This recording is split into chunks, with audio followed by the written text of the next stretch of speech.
नमस्कार, स्वागत है साहित्यिक झरोखा चैनल पर। आज हम करेंगे विपिन कुमार अग्रवाल की एकांकी 3 अपाहिज। तो आइए शुरू करते हैं। विपिन कुमार अग्रवाल ने इस एकांकी के माध्यम से जो दिखाने का प्रयास किया है वो मुख्य तौर पर क्या उद्देश्य है उनका, वो ये दिखाना चाहते हैं कि समाज आज विकलांगता के दौर में पहुंच गया है। इस एकांकी में 3 पात्रों को माध्यम बनाया गया है, कल्लू, गल्लू और खल्लू। ये 3 पात्र हैं मुख्य। इन तीनों पात्रों की जो बातचीत है वो बेवजह की है। जब दर्शक या पाठक पढ़ते हैं या दर्शक इसको देखते हैं तो उन्हें लगता है कि इनकी बात में कोई सार्थक निष्कर्ष नहीं निकल रहा, लेकिन उन्हें ये भी एहसास होता है कि ये घटनाएं हमारे आसपास ही भी तो घटित होती हैं। तो यहाँ पर 3 पात्र लिए हैं, कल्लू, गल्लू और खल्लू। तीनों का अपना अस्तित्व तो है, पर यह अस्तित्व केवल शारीरिक है। सामाजिक दायित्व, नैतिकता और सक्रियता, यहाँ सभी कुछ नदारद है।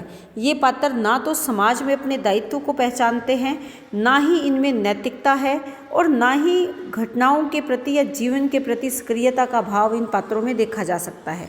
तो यहाँ कह सकते हैं कि लेखक का जो इस एकांकी में मूल उद्देश्य है वह है देश की तथा कथित आज़ादी के वास्तविक चित्र को प्रस्तुत करना। और वास्तविक जो आज़ादी के बाद की जो स्थिति है वो समाज की विकलांगता है। समाज विकलांग हो गया है। जैसा हमने आज़ादी के बाद सोचा था, चाहे वो जनतांत्रिक व्यवस्था है चाहे वो सामाजिक व्यवस्था है, उसमें वो परिवर्तन, वो विकास नहीं हो पाया जैसी हमने कल्पना की थी।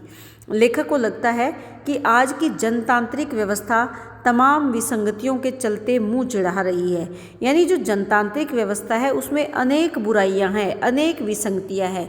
और इसका उदाहरण कल्लू, गल्लू और खल्लू की आपसी बातचीत से भी लगता है। तीनों एक दूसरे से बातें करते हैं, किसी भी बात का कोई अर्थ नहीं निकलता, बेवजह की बात है। तीनों ही वहाँ पर जब व्यक्ति आते हैं, साइकिल वाला आता है जिसकी साइकिल पंक्चर है, वो पंक्चर की दुकान पूछता है तो ये उस पर प्रश्न करते हैं, क्या पंक्चर? यानी इन्हें नहीं पता कि इनके आसपास क्या चल रहा है।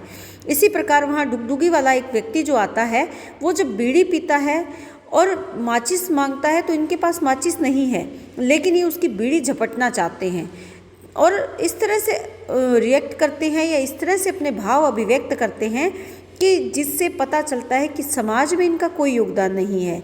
चाहे समाज में परिस्थितियाँ जैसी भी है, ये उससे बेखबर हैं। इनका वहाँ पर सामाजिक विसंगतियों के प्रति या समाज में जो विडंबनाएं हैं उनके प्रति इनका कोई लेना देना नहीं है। समाज के बहुत बड़े वर्ग की निष्क्रियता, अर्थहीनता, विभ्रमता, थकान आदि इस समाज और देश की सामूहिक विकलांगता की ओर धकेले जा रही है। यानी समाज का जो उच्च वर्ग है उस वर्ग के द्वारा समाज के प्रति जो निष्क्रियता का भाव आ गया है, अर्थहीनता का भाव आ गया है, भटकाव आ गया है या थकान का जो भाव आ गया है, यही कारण है कि देश विकलांगता की ओर जा रहा है या विकलांग हो रहा है। अर्थात देश विकास नहीं कर रहा, बल्कि दिन प्रतिदिन ऐसे लगता है कि पंगु होता चला जा रहा है। यह एकांकी एब्सर्ड कोटि की नाट्य रचना मानी जाती है। देखिए, एब्सर्ड कोटि की जो नाट्य रचनाएं होती हैं उसमें समाज की वास्तविकता को प्रदर्शित किया जाता है। समाज की जो वास्तविक स्थिति है उसका चित्रण किया जाता है और वही इस नाटक के माध्यम से भी किया गया है। यहाँ अनिश्चितता और असंबद्धता हावी है। लगातार बेतुकापन, ऊल जलूल घटित होना, कहीं भी कुछ भी व्यवस्थित न दिखना, इससे बड़ी अजनबीपन देते हैं। तो ये किसके बारे में ये बात चल रही है कि जो कल्लू, खल्लू और गल्लू है उनके जो आपसी संवाद है उनमें भी बेतुकापन है, किसी का किसी के साथ तुक नहीं है। उल जलूल फालतू की बेकार की बातें वो करते हैं। ऐसे लगता है कि कुछ भी व्यवस्थित नहीं चल रहा। असंगतता और बेतुकापन इस समाज की जैसे नियति बन गए हैं और हमारे समाज की स्थिति भी कुछ इसी प्रकार है जैसे कल्लू, खल्लू और गल्लू का चरित्र है। लोग इन्हें औजार के रूप में प्रयोग करने लगे हैं। इस एकांकी के 3 पात्र, तीनों एक दूसरे से संवाद करते हैं और ये संवाद कैसा है? तारतम्यहीन है। कोई तुक नहीं बनता, कोई तार नहीं है, कोई लय नहीं है, किसी का किसी के साथ अर्थ मेल नहीं खाता, दर्शकों के पल्ले कुछ भी नहीं पड़ता, फिर भी उन्हें निरंतर ये आभास होता रहता है कि इसमें कुछ है जो हमारे आसपास घटित हो रहा है या हमारे जीवन से जुड़ा हुआ है। और ये किससे पता चलता है? जो कल्लू खल्लू और गल्लू की आपसी संवाद हैं उनसे हमें ये प्रतीत होता है। इस नाटक के माध्यम से विपिन कुमार जी ये बताना चाहते हैं कि आज़ादी के मायने क्या हैं। नेताओं की फजूल भाषणबाजी पर ये करारा प्रहार करते हैं। भारतीयता क्या है, अपना देश, भाषा, वर्ग सभी पर बहस होती है और लगता है कि सब कुछ ज़रूरी होने पर भी निरुद्देश्य है। यानी सब बातें बहुत ज़रूरी है देश के विकास के लिए, लेकिन फिर भी लगता है कि ये उद्देश्य से हीन है।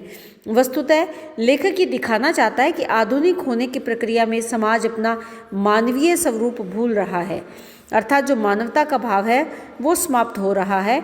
औद्योगिकीकरण की जद्दोजहद में हम सब कुछ भूल रहे हैं। जिंदगी के चारों ओर इतनी विसंगतियां पसर गई हैं कि हम स्वयं उनके बीच पिस रहे हैं।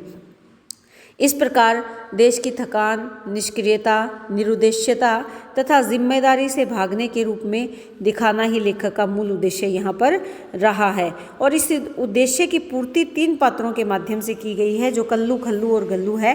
बीच में एक डिब्बे वाला भी आता है और इसके साथ साथ एक साइकिल वाला आता है जिसकी साइकिल पंक्चर है और वो पंक्चर की दुकान पूछता है। तो साइकिल का पंक्चर होना केवल साइकिल वस्तु मात्र नहीं, वो हमारा समाज है जो अब पंक्चर हो चुका है या जिसमें उपयोगी बातें नहीं रही, जो हमारे उपयोग के लायक नहीं रहा, और वो हमें बनाना है। ऐसा प्रयास हमें करना चाहिए। तो तत्कालीन जो विसंगतियां हैं उस पर कटाक्ष किया गया है, करारा प्रहार किया गया है। कल्लू खल्लू और गल्लू के माध्यम से ये बताना चाहते हैं कि जो समाज अब बेतुका हो गया है, तारतम्यहीन हो गया है, उसे व्यवस्थित करना हमारी ही जिम्मेदारी है और उसको अगर हम नहीं निभाते हैं तो ये समाज रहने के लायक नहीं बचेगा। यहाँ पर जो देश प्रेम का भाव खत्म होता चला जा रहा है, नेताओं की फिजूल भाषणबाजी जो दिन प्रतिदिन लोगों को बरगला रही है, हमें लोगों को उसके प्रति जागरूक करना होगा। तो ये मैंने छोटा सा प्रयास किया है इस एकांकी को समझाने के लिए। एकांकी से तात्पर्य एक अंक है और जैसा कि मैंने बताया था कि इसमें समाज की उस व्यवस्था का वर्णन किया गया है जो पूर्ण रूप से संयमित नहीं है, संतुलन में नहीं है, या जो सही ढंग से सामाजिक व्यवस्था नहीं है, उसका चित्रण किया गया है। तो उम्मीद करती हूँ कि ये आपको बहुत अच्छे से समझ में आया होगा। इसको आधार बनाकर आप अपने प्रश्न कर सकते हैं। बहुत बहुत धन्यवाद। इसी तरह चैनल से जुड़े रहें।